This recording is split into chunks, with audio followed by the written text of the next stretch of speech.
But yeah, no, it's we're glad you could make it.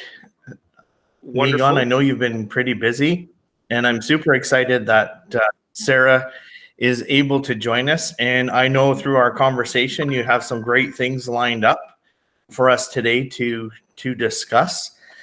And I just wanted to reiterate to everyone that, add your comments as we go, and I'll moderate that and I can put those forward to you, Niigaan or Sarah, when they come in. But I'm super, super excited today. We say Winisario. It's a beautiful day here today in Tyndonega, and I have to admit it's really welcome because just the other day it was snowing. So it's yeah, I'm ready for a little bit more sun. So anyway, I will turn that over to you, Niigaan, to introduce yourself and Sarah and start us off in a good way. So, bonjour, everybody. Bonjour, ndedwe magreduk. Niigaanwewidam nadijna kos namago shindodem. Niigaanwewidam omayayin. Ganabach bangi gisana agujing. Ziguan Agujing, it's a pleasure to be here. And as you can see, we're in a very, well, it's a little rainy today, but rainy Treaty 1 territory, which is in also called Manitowabal or Manitowaupi, depending on which name that you use. It's two names for one place, which is nothing more indigenous than that. And so we're calling to you from also known as Winnipeg, Manitoba.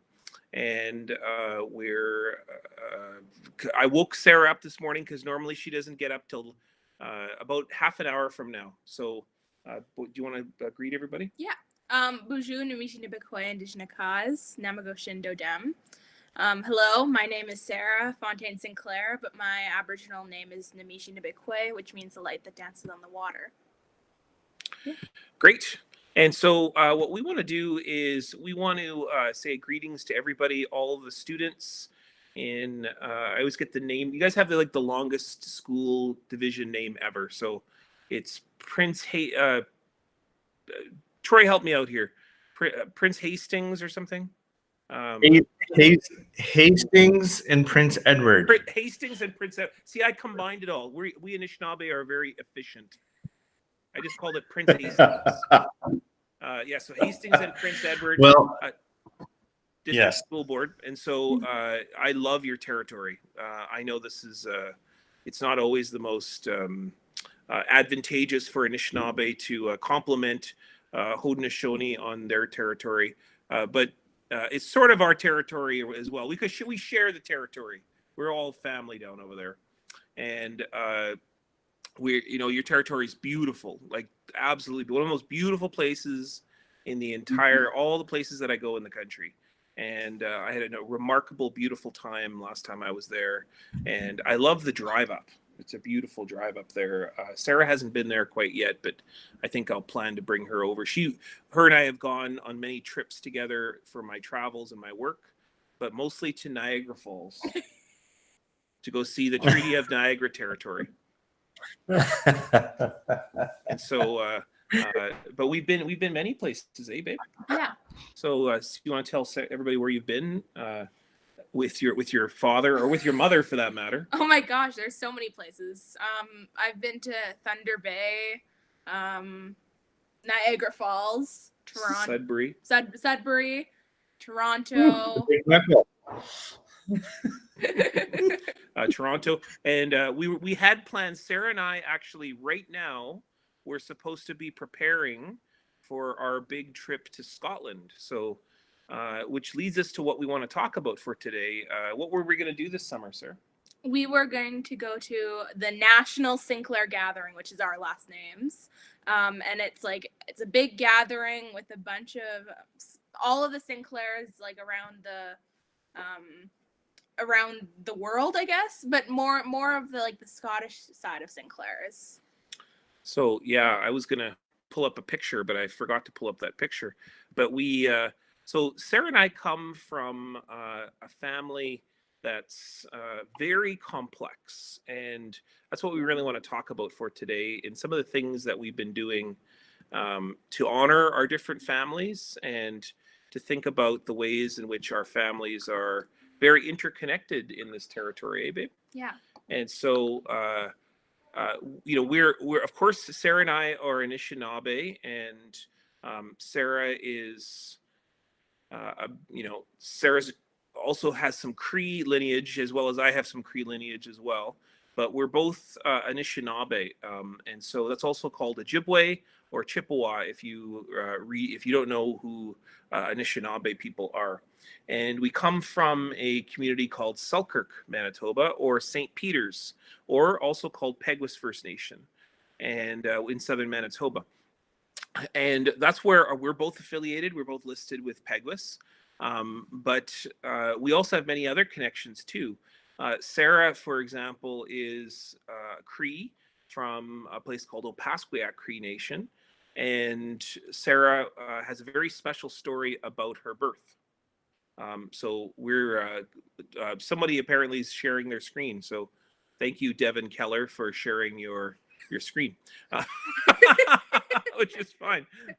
It's apparently anarchy in Prince Edward and Hastings District School Board over there.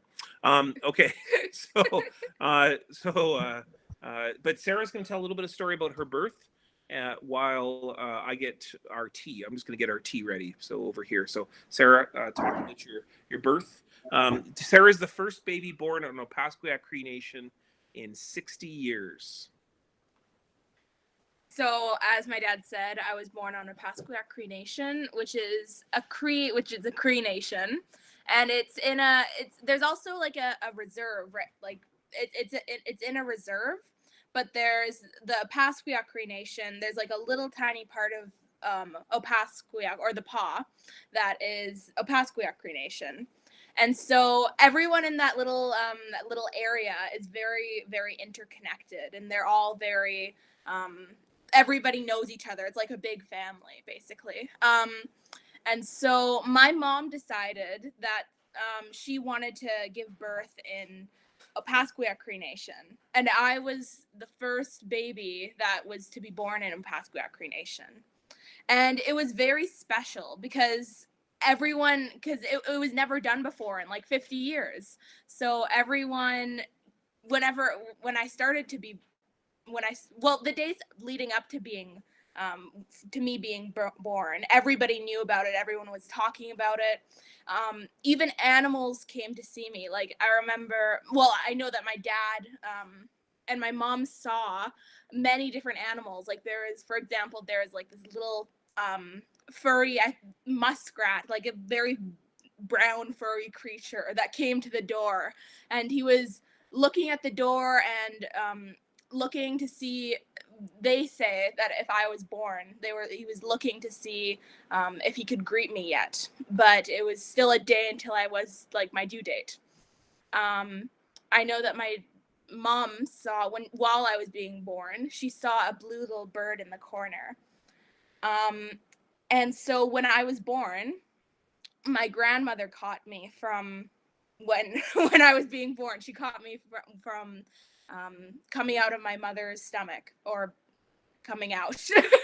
And she caught me, and the first words that I heard were in Cree. And I think that's very special because it's like traditional. That's what traditional babies were born like. They were always born with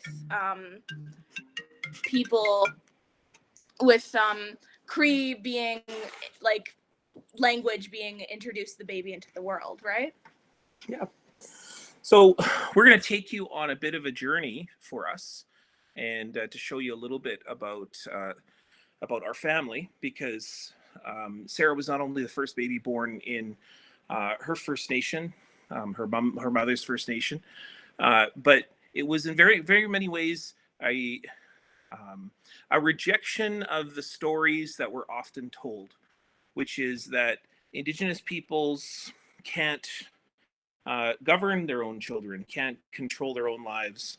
And in many ways, laws have been put into place which have controlled our lives. And so one of the reasons why children couldn't be born on reserves is because the government and other forces like the police, and in some ways our own chiefs and councils sometimes, have been taught that Indigenous peoples didn't do scientific practices like delivering our own children. And so Sarah was delivered by 2 Indigenous midwives in that community and grandmothers.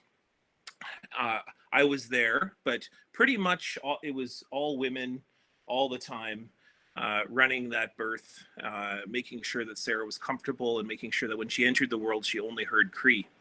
And so that's part of who we are. That's part of where Sarah came to be. And so, our trip as Indigenous peoples is a very complex one. Let's take a look at our family over here, babe. We're going to take you on a little journey here through our identity as our family.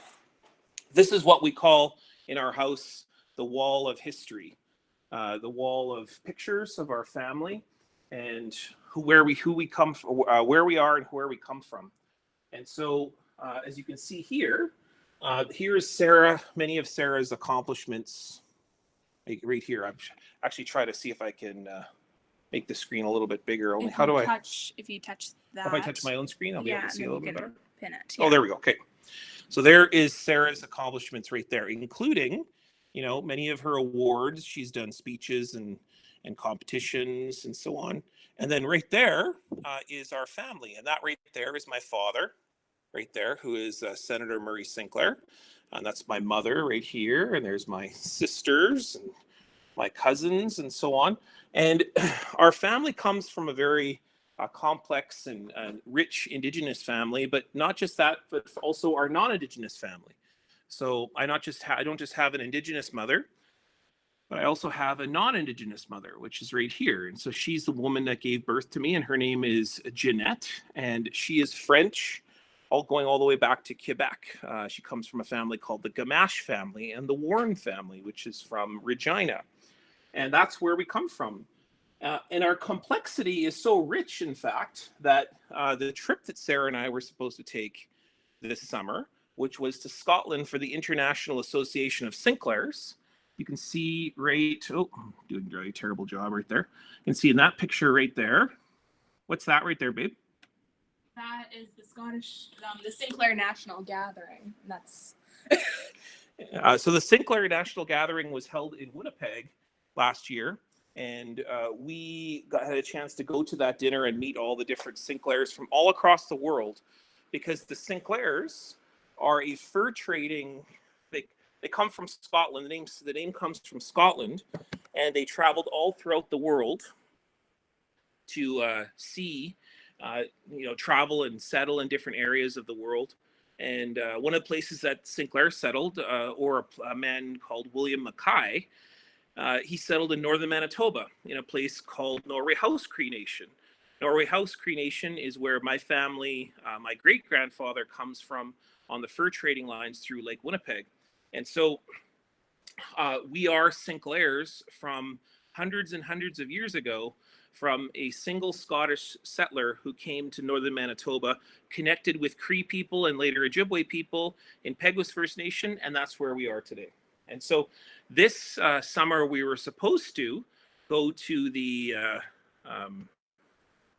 International Association of Sinclairs and see the original Scottish castle of where the clan chief of Sinclair, also called the Earl of Caithness, who had invited Sarah and I to be special guests at the castle as part of the coming home of Indigenous people, Indigenous Sinclairs, all the way in Manitoba back to the original Scottish Highlands. And so we're going to miss out on that this year, but we will go one day. We've committed to. And that's just a little bit about who we are as a family. Like we, Sarah and I do a lot of different work, and you could probably see on that wall there the different work that we've done. I'm an activist and a writer, and I'm also an educator, and I write columns for the Winnipeg Free Press. I think is our screen frozen? Maybe. No, Looks like I our think it's screens. okay. Is Well, as long as it's recorded, they can look at it. Okay. And so I do a lot of columns. I write columns. I'm also a former teacher, and now I'm a professor at the University of Manitoba. And Sarah, do you want to say where you go to school and what grade you're in? I'm in grade 8, and I go to River Heights School. And not just that, but you speak a different language, don't you? Yes, I am in French immersion at my school.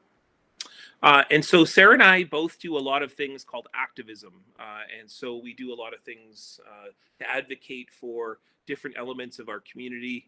And because both of us are in lots of different communities, we do a lot of things that talk about Indigenous peoples, but we also talk about our French and our Scottish lineage as well. But we do a lot of work in our Indigenous history.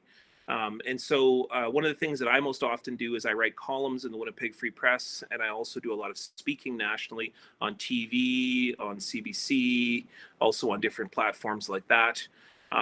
But you know, one of the coolest things that you can do is talk to those around you and teach those around you, because most often people don't learn a lot about Indigenous peoples, particularly those of the older group. Those are things like my parents. They might have not learned as much about Indigenous peoples. And so it's really important that we talk about who we are and we share the history of who we are. And one of the ways that that I do that is through my column. But one of the ways Sarah does that is by speaking publicly. Sarah was in a French language competition called Concours d'Oratoire. That was my terrible French right there. And so, Sarah, do you want to tell a little bit about some of the speeches that you've given? Yeah. So I'll make the tea. Okay. Okay. So the very first speech that I gave, because I've done this competition a few times, the very first speech that I gave was I talked about my Aboriginal name. So my Aboriginal name is Niigaanwewidam, which means the light that dances on the water. And I talked about my name and how I got it and the ceremony that comes with it, which is a very beautiful ceremony where everyone gets to learn your spirit name, your Aboriginal name. The second speech that I gave was I did it about residential schools, and I did that speech because I was just learning about the terrible things that happened to my grandmother in residential school and what truly was residential schools, and that's what I was learning at that point. And then the third speech that I gave was I was learning that Aboriginal languages are in danger and that they need to be saved, because if nobody is, well, there are people speaking it, but there is very few people that are speaking it. So I did that speech about why I should be speaking Aboriginal and not French. I should be learning how to, there should be a Ojibwe or Cree immersion school. Yeah, and that was the speech that I gave for my third one. My fourth speech that I gave was... Which was during the pandemic. I gave that speech about... Oh, what did I give my speech about again? Well, you talked about apologies, residential school apologies. Well, that was your presentation. What presentation? You talked about the apologies for residential schools by the government. Oh, I did a project in English class. About we had to do a project about the apologies for residential schools.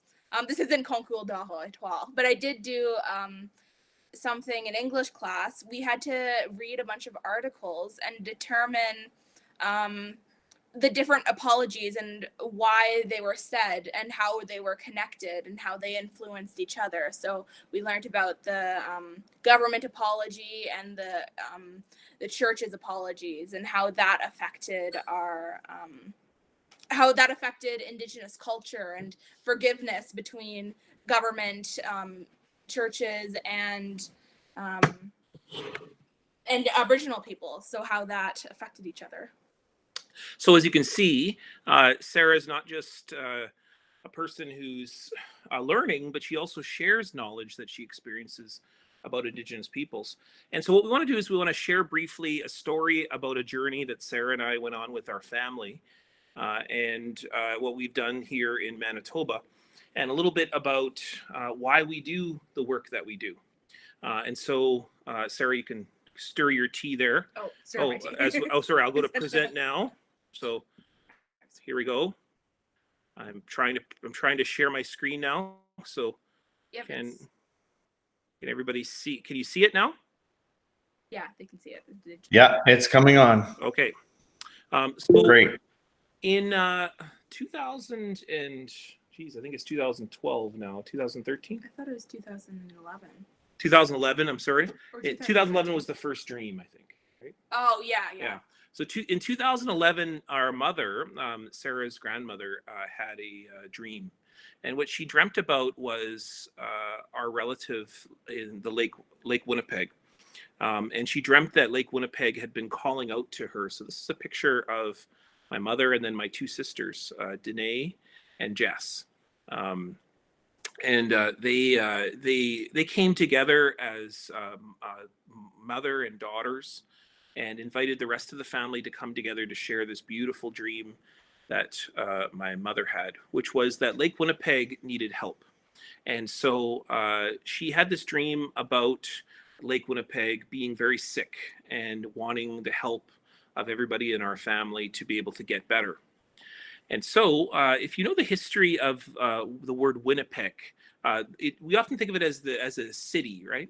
But Winnipeg is actually the name of the lake. And what it means is it comes from two different words: Winnat, which means clouded or muddy or sometimes dirty, and then Nibik, which means water. So Nibe. And you can actually hear that in Sarah's name. So what's your name again, Sarah? Nimishi Nibekwe. So you can hear the word Nibe in Sarah's name. And so that means that Sarah, as you want to tell quickly about what your name means and then how it relates to water, or did you do that already? I did it a little bit. I told you what my name meant, which is the light that dances on the water. But the relation that it has to the water is that my name comes from the waters in the Thunder Bay. Yeah. And so the dream that comes with the ceremony, when you're presented your name, there's always somebody that dreams of your name. So the dream that came with my name was that he saw there was a big black lake, and he saw little lights dancing on the water and my eyes dancing on the water. So that's how my So when he saw her eyes for the first time, he saw that color. Yeah. And so what that means is that Sarah isn't an environmentalist. She is a person who believes in the environment, of course, but she isn't a person who goes out and marches about the environment. You might have saw a picture of her talking to a climate change march. You do climate change Fridays, right, at school? Fridays for the Future. Yeah. Fridays for the Future. Usually I do it the first. Greta Friday. Thunberg, right? And they've got Sarah's led marches down to the legislature, but she's not an environmentalist. Sarah, the reason why Sarah steps up for the water is because she is the water. Her name itself means the water. And so when water is threatened, it's Sarah. It's not something that Sarah's like, oh, well, it's really nice if we had water. It literally would impact her, because she is the water itself. And so that's the teaching of why she has that name. And so that means that when Lake Winnipeg is talked about, we're really talking about Sarah. And most of us are made of water. We're, whatever percentage, the majority of our bodies are water. So we are water. It makes sense. But Sarah really has an extra duty and responsibility in her name relating to water. And so Winnipeg is about the water. That's the name of this place.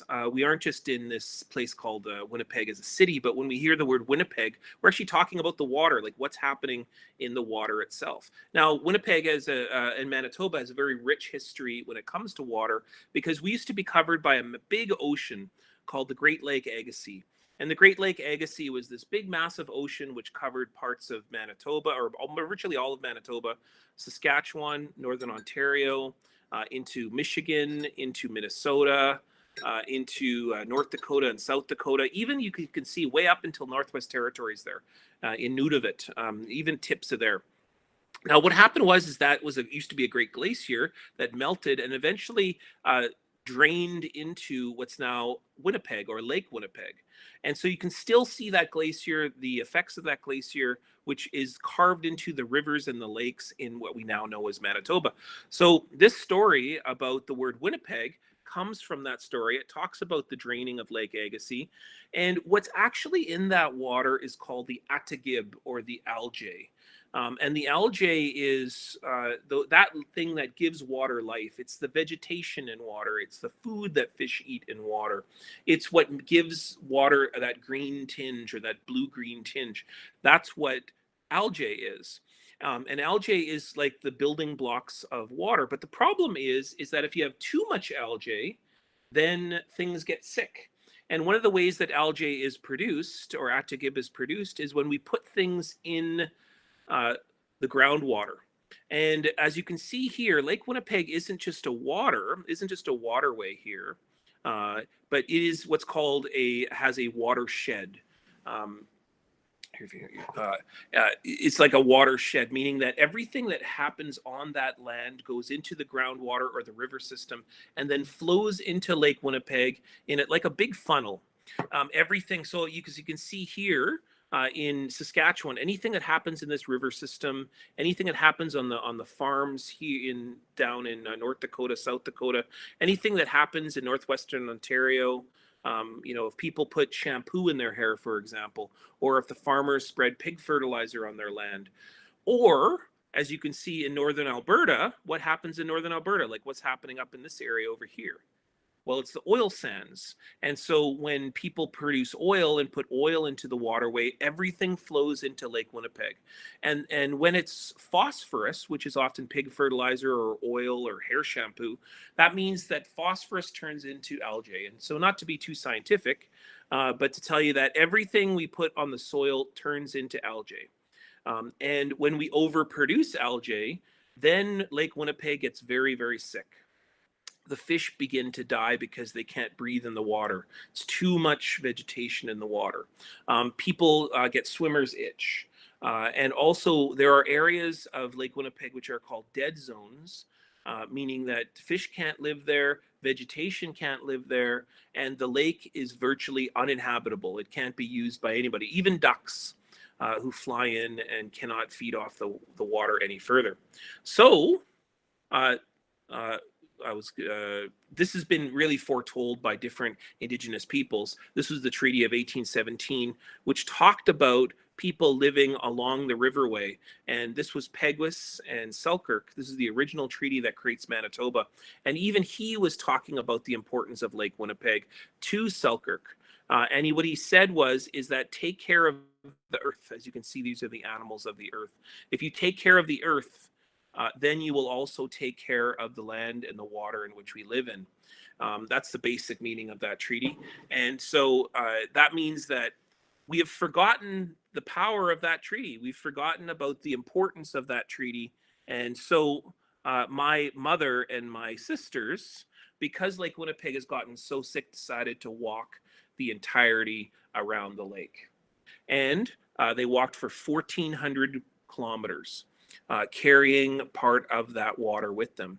Now, this is a very important journey that women partake within their own lives. And so I'm going to hand it over to Sarah to talk about the relevance of why women have such a special relationship in our culture with water. So in our culture, different genders have different jobs. So, the men take care of the fire in our ceremonies, and then women take care of the water. And so women in our culture are the ones that take care of the water. They give water to everyone, and they bless the water. And we do a special ceremony every morning for the water, and the women conduct it. And it has a lot to do with childbirth too. It has a lot to do with childbirth. Because women carry water in their bodies when they deliver children. Yeah. As you can see, it's better for Sarah to tell that story, because the way that I talk about it is it's just very functional. But Sarah knows the spirit of that story. Also, she knows the songs, and she's able to partake in that. So this walk for Lake Winnipeg was very much a helping of Lake Winnipeg. And so you can see right here, a tiny little pail of water that the water carriers, which were always women during this walk, did. And so what's in that pail, Sarah? It's in a copper vessel. So in that pail is, we went and got some of the water from Lake Winnipeg. And so we brought it, and then we carried that copper pail all with us with the water of Lake Winnipeg. Every day. Every day. And it took approximately about 6 weeks to walk the 1,400 kilometers. And Sarah's Auntie Danae, which is my sister, and Auntie Jess, who is my other sister, and my mother, her name's Catherine, but Nimkikwe is her Anishinaabe name. They would walk, dozens of kilometers a day, and they'd often be walking in areas where a lot of people would be coming up to enjoy the lake, like on highways and things like that. And so it was kind of ironic that you had Indigenous peoples, women, who were working so hard to protect the lake, but you had thousands of Manitobans who were just speeding by them on the highway to go and enjoy the lake. So it was important to always wave at them and try to remind them, and to hold talks in their communities, pass out information, and then also talk to media about why it is important that we take care of the lake, because the lake is our relative. It's who takes care of us. It gives us fish to eat, gives us beautiful water to drink and to swim in. And it also is the force that brings all of us together. For instance, for me, I come from communities that all lived on the lake and then traveled together and met and then made babies and made lives together, including my Scottish relatives and including my Anishinaabe and my Cree relatives, who all have been joined together on that lake that I told earlier. Now, the lake not only brought my family together in this great journey for 1,400 kilometers, but somebody else carried some of that water, didn't it? So who's this, babe? It's me. And tell us about what this day was. So what's Daddy doing, holding, and then what are you holding? So that day, I was, me and my dad drove up, and I was being the water carrier, and then my dad was the eagle staff. But you can say evil staff. Evil staff. Eagle staff. Eagle staff holder. And yeah, I learned a lot. I learned a lot while we were walking. And so one time I walked with my auntie, and then she told me all about teachings of the water while we were walking. And she told me how we interconnect with the water and how my name interconnects with the water. And so, it was, Sarah, 1,400 kilometers were walked by different women who came up, not just my family, but also other community women who helped with that water and carry it. And how many kilometers did you carry it by yourself? And how old were you here? You were probably, you're 7 or 8 here, right? I think I was 8. It's 8, yeah. How many kilometers did you carry the water? I forget now. Was it 12 kilometers or 7? It was more like 7 or 8. 7 or 8, yeah. And so by herself, usually somebody walking with you, but she carried that by herself along the highway, walking for the lake and educating people in the public. Oftentimes when people would be driving past, and we went to communities, and Sarah would partake in those ceremonies. And that's the kind of work that Sarah has done. Like I said, she's not an environmentalist. She's doing this because this is her life. Like, she didn't get a choice for this. The spirit that she carries in her life and her body tells her that the water is important. And so we do this work because it's for the betterment of all of us, so that we could all have life. We have a special teaching in the lodge called Minobamadzawin, and it means the good life. And our teaching is that the good life is only the good life when everybody has life. And when we're talking about not just human beings, we're talking about the bears and the fish and the birds and the earth and the air. When everyone is healthy, then we are healthy. And that is the teaching that we have. So that's why it's important for Sarah to walk part of those kilometers, to be able to do that work. I think, did we stop sharing? Oh, so just stop. presenting right there. Okay. So that's part of the work that we do as Anishinaabe people, Cree people, also Scottish people as well, and that's part of what we do when we're not in the middle of a pandemic. But some of the things that we're doing right now, we're still continuing this work now. Sarah and I did a smudge ceremony the other day in Assiniboine Forest, and we prayed for quite a while. Yeah, for like 20 minutes. And who did we acknowledge and take care of? Well, we acknowledged all the people in the hospitals. We acknowledged our family. We acknowledged my mother. But more importantly, we acknowledged the water and the earth that is usually very, people are ignorant about it. And so right now it's being able to take a break from all of that. Yeah, like we're seeing, and one of the most interesting things about this pandemic is we're seeing the earth begin to heal from some of the, industrialization and fossil fuels and things that have really impacted the earth. And so, for instance, the nitrogen dioxide in the atmosphere has reduced. The amount of carbon that we're producing has reduced. The amount of oil that we produce that impact the earth has reduced. And so one of the things that we've noticed is all the birds are very happy these days. Yeah. And there's more geese in the city than I think we've ever seen before, because humans aren't interrupting them. Yeah. And it's oftentimes a reminder that we're on geese territory. Like we always say, oh, we're on Treaty 1 territory, but it's really geese territory. Is where it's their territory. They're just re-inhabiting it now because we're out of the way in our houses and social distancing. And so that's a really important message to remember. And we honored and we recognized, we laid a sema, tobacco, we smudged. We also gave a gift to the earth. And those are some of the things that we do all the time. But, it's a little bit hard during the pandemic, but we're trying our continual selves to be together and to take care of one another. And last night we celebrated Sarah's mother's birthday, as we had a talk around the table that said one of the things this pandemic's really reminded us is that while we care a lot about our possessions and our money and the cars we drive and things like that, none of that stuff really matters right now. Like what was mommy talking about last night? Weren't you at the table for that? Whoa, what? Well, what really matters is this, being together. Spending time with one another, and at distance, of course, but what's really mattered to us is our relationships with those that we love and we care about. Sarah, for example, last night, it wasn't just her mother's birthday, but you want to say whose birthday it was? It was also one of my friend's birthdays. It was my friend Annette's birthday. And so what did we do? So we decided that we wanted to, since we had this big cake, we decided that we wanted to share that cake with my friend Annette and her family.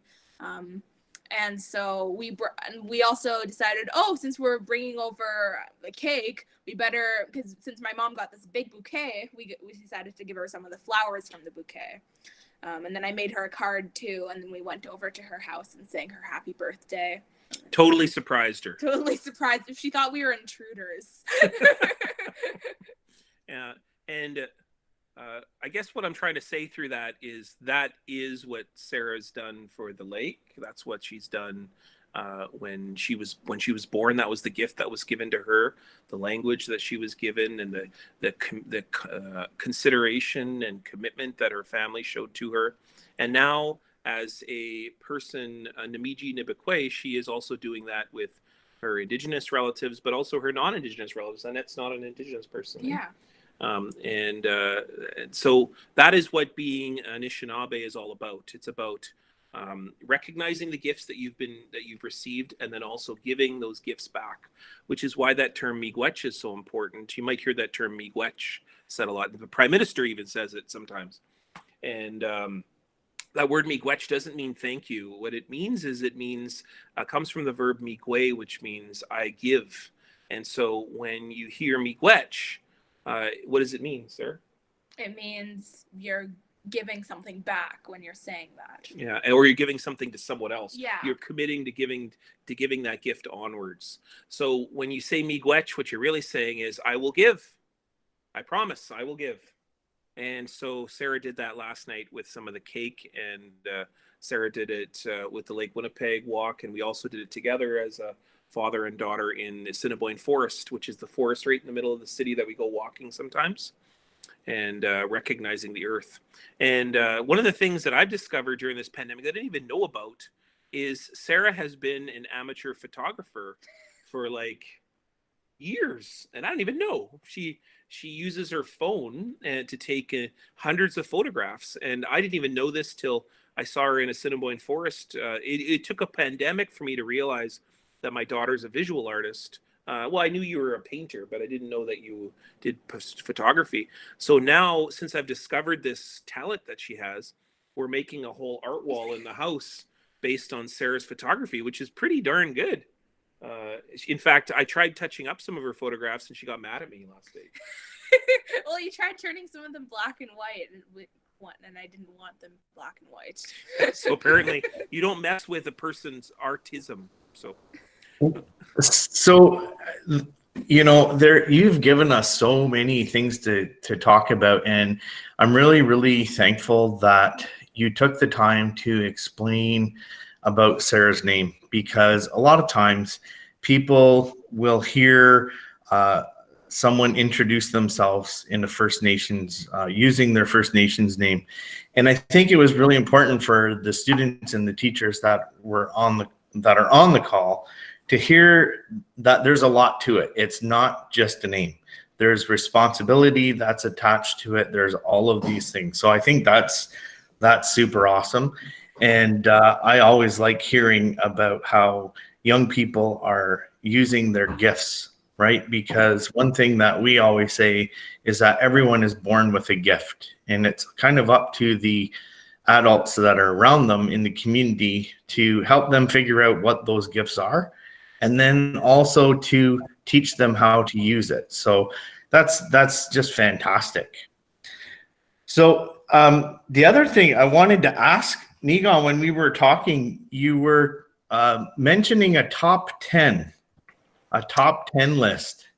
yeah, Sarah and I were coming up with a top 10 of things, and then we sort of started coming up with way more things. We were like, what are the things that we've done during the pandemic that we have continued or worked in the area of reconciliation, or have honored and recognized our Anishinaabe lives during this pandemic? And so here, some of our top 10 things is we've continued to recognize the earth. We give gifts to the earth. We've learned, we practice the language. My sister does language classes every Monday night online, Ojibwe classes. And since we have all this time now, we can practice the language. And so we can practice it right now. So let's practice counting to 5 in Ojibwe. Okay. So Sarah already knows this, but she's going to play along with me anyways. So would it surprise you if I did it?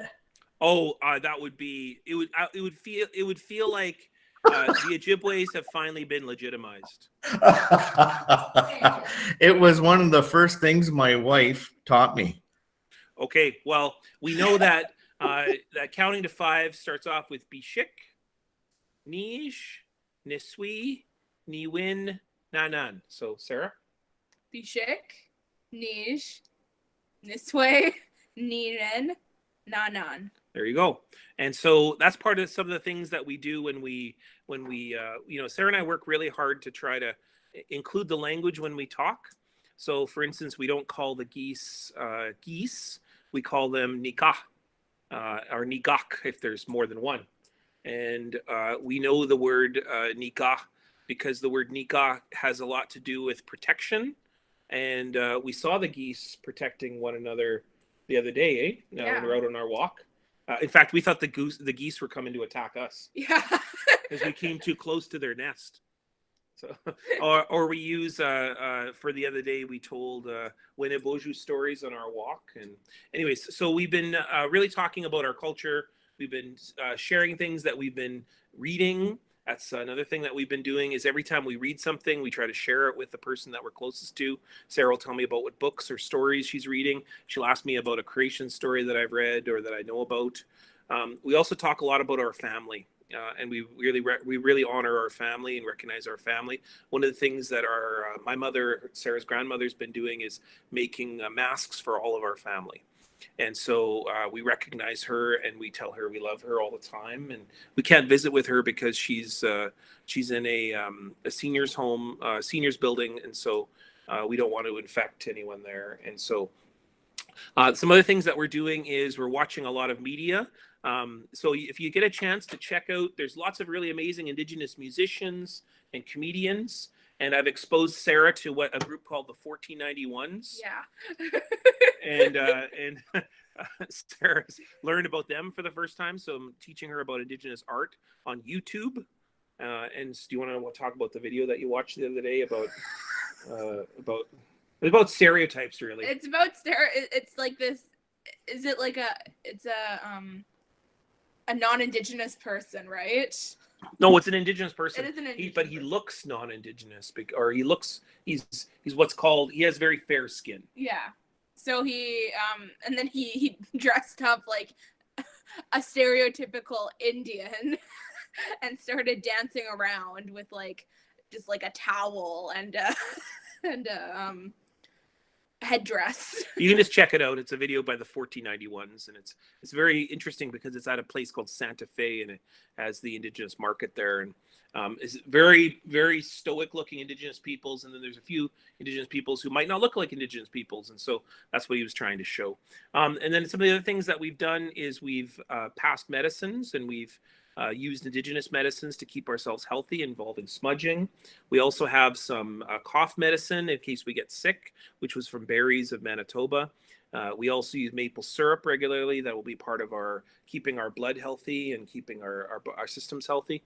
And some of the other things that we've done is we've done a lot of gift giving, which is some of the things Sarah's talked about. But what are some other gifts that we've made for people? That we've called people to tell them that we care about them. I played somebody a song on the flute. I made a video series. I think Troy's going to share those video series. I made a video series for the community, for young Indigenous peoples, but also all peoples for that matter, on how to write your life story and how to write nonfiction. How to write the story about your life. Sarah's doing a video right now, preparing to do it for a service project for her school. You want to talk about that? Well, yeah, since my school is transitioning to be an IB school, every IB student has to do a service project in grade 8, and I'm pretty sure in grade 12 too. And so you choose to they want to target Indigenous peoples in the service project. So everyone has to do a service project about something to do with healing, reconciliation. So I decided that I would make a video like my dad, teaching Indigenous students how to read music so they could read music in their communities. And Sarah's been playing, one of the things Sarah really likes is Broadway shows. So she's been playing Phantom of the Opera and Les Miserables and on the flute. On the flute, yeah. So that's my. So let me tell you, that's been pretty remarkable to listen to when I'm sitting down here having coffee in the morning and grading my student papers. I get to have a concert upstairs. So those are some of the things that I've done, and I think that was around at least 5 or 6 or 7. And so those are some of the things that we've been doing during the pandemic.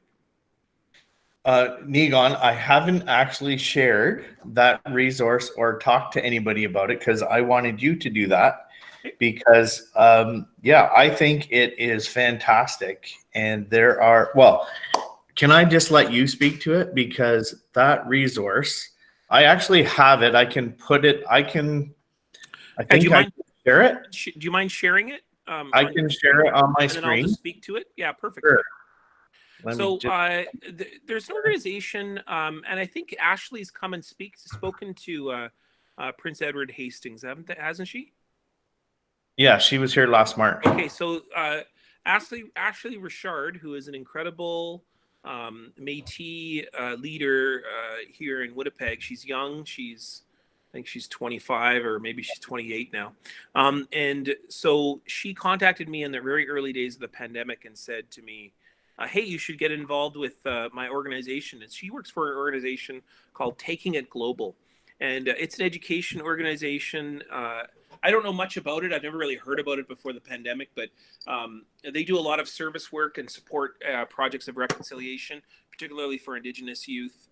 But they really support people in the North, people who don't often have access to educational services in their community. Like I think we all take for granted that there's like Girl Scouts, or there's like a hockey team in your community, or there's like an improv group or something. Like we all take for granted that those things happen in cities, but for people in northern communities, you don't have access to those kinds of things, so you never learn those skills.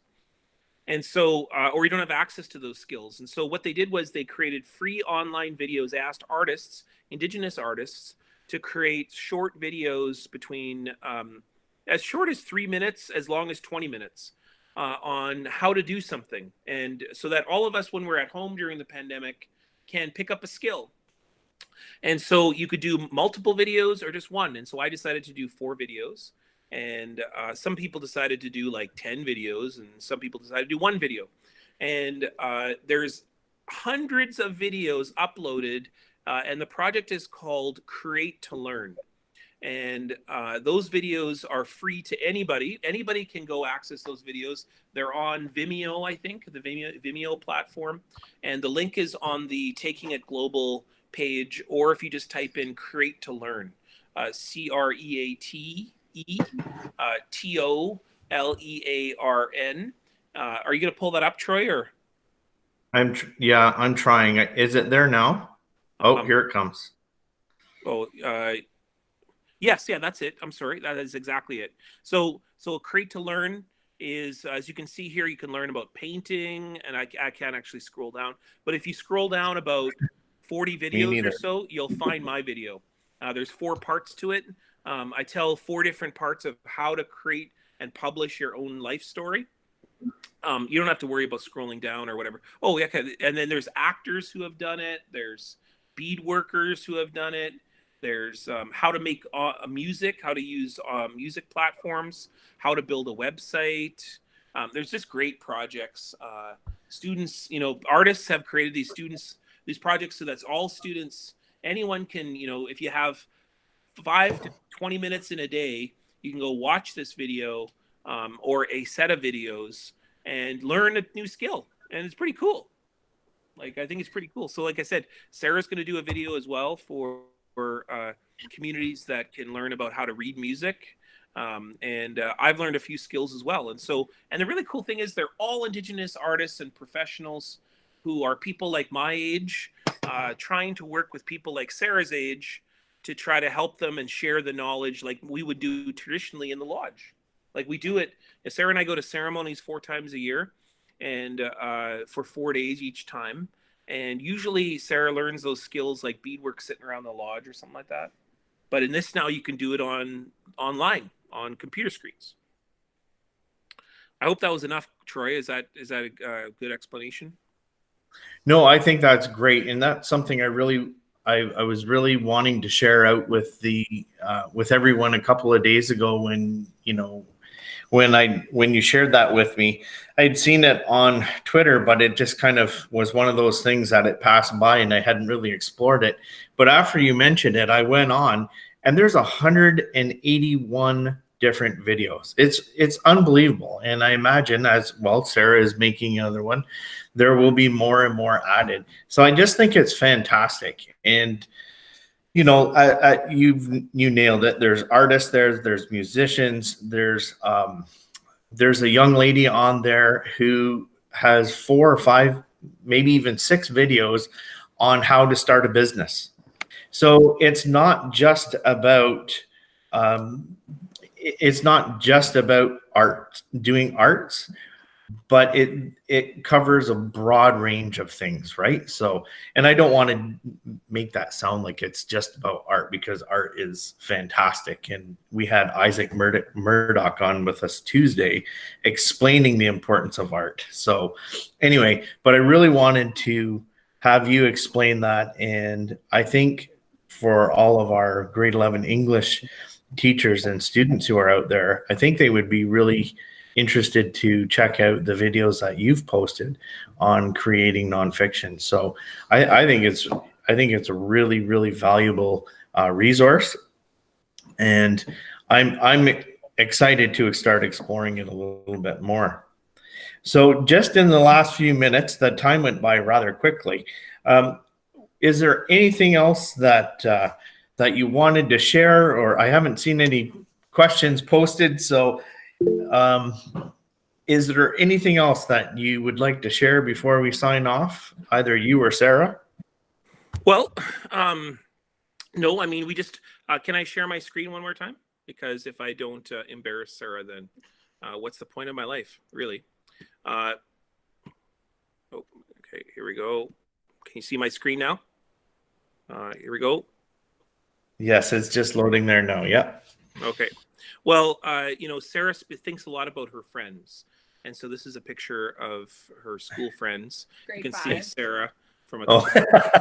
and so what I really wanted to show is this right here. This makes me very happy when I see this, especially since Sarah just had her 14th birthday. And so this is now on tape forever, Sarah. Your baby picture will be out there. Yeah. Sarah hates it when I embarrass her all the time. But I wanted to pull up this picture right here. Here it is right here. This is a picture of all the teachers in Sarah's life that are really important. And so Sarah's mother is in this picture, and her two grandmothers, her three grandmothers, her Cree grandmother, who she was born in the bedroom on a Pasquac Cree Nation at home. That's my mother and my other mother right here. From Indigenous and non-Indigenous backgrounds. And those are all of Sarah's aunties. You can see there's Danae and Jess and Alana, and there's Gajik right there. And that's Sarah's mother right there. And Lorena.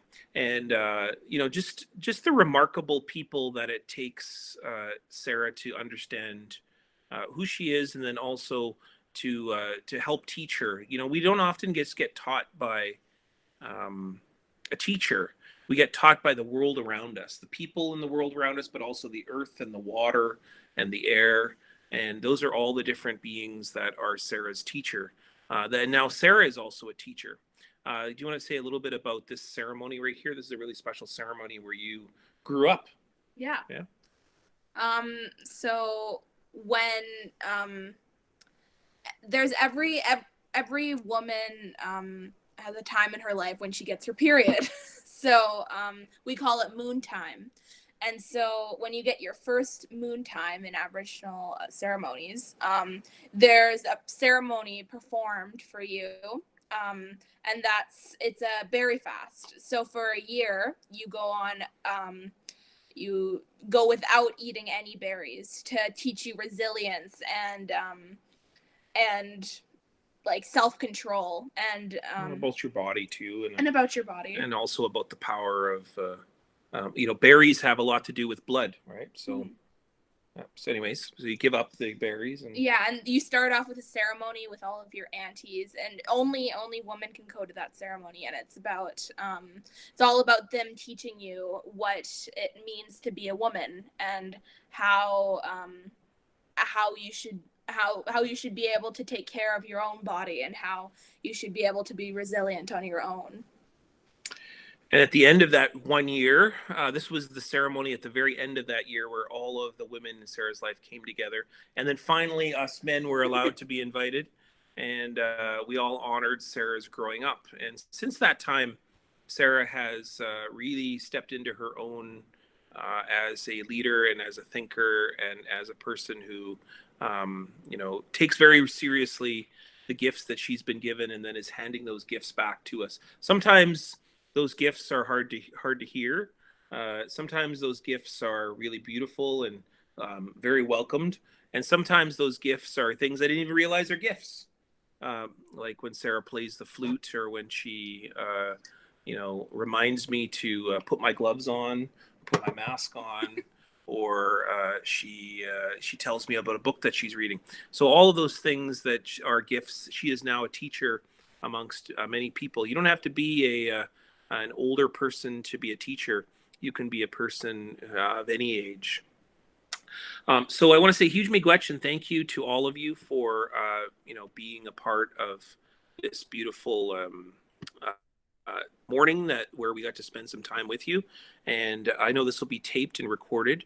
And one of the things that this is going to be in posterity or for forever is how terrible my hair is during this pandemic and how long it's getting and completely uncontrollable. And so that'll be wonderful that we can watch this years from now and go, geez, Niigaan needed a haircut, or Niigaan needs to grow his hair out more evenly. So I say huge miigwech to all of you for your time and for your space. And if there's any final questions, we're happy to answer it, or just comment, or if there's any comments out there, we like comments. But Troy, there's nothing that I enjoy better than sending Anishinaabe teachings into your territory. Well, Chimiigwech and Nyalgoa, Niigaan, it's always a pleasure to have you join us, whether in person or virtually in this case. And a huge miigwech to Sarah for joining you and sharing so many great things. Now, my only question for you, Sarah, are you like your father and you like raisins in your butter tarts? No. Good girl. I don't know what happened, but she's something happened at her birth. Maybe she was dropped or something, or maybe something happened to her taste buds. She was born without any taste buds. But I'm working on her every day. I force her to eat raisins.